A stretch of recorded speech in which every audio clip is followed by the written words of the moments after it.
Over to international stories. The US is going through a momentary spike in gun violence, even above the usual rates. In yet another incident, a shooter opened fire outside a Walmart store in Oklahoma and killed at least 2 people. In a shooting that is being called an isolated incident took place in the store's parking lot. It still remains unclear as to what the shooter's motive was.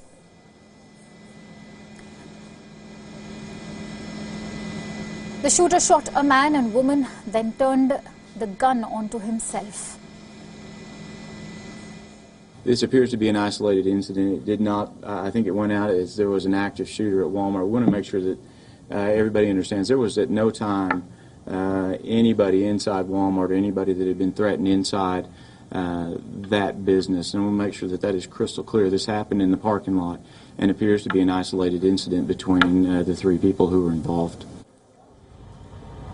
According to one of the witnesses, the gunman fatally shot himself after a bystander confronted him with a firearm, to which the gunman responded, "Hey, I'm done." All I heard was 9 gunshots, and me and my girl was pulled over here in the parking lot, and we saw 3 bodies on the ground. And I went to jump out, but instead another guy had already jumped out and went over and had his gun drawn and put it up to the shooter's head and told him to stop. And there was 3 bodies on the ground besides the shooter.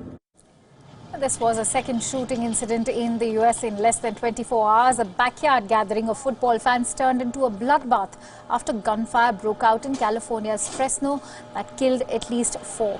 Over the years, casual mass shooting has become extremely common across the United States. According to the Gun Violence Archive, there have been more than 370 mass shootings in the US so far in 2019.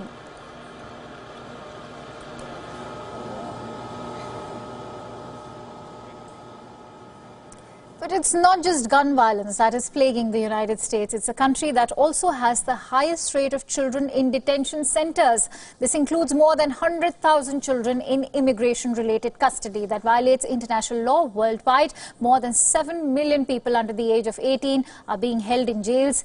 And a United Nations study suggests that children should be detained as a measure of last resort and for the shortest time possible.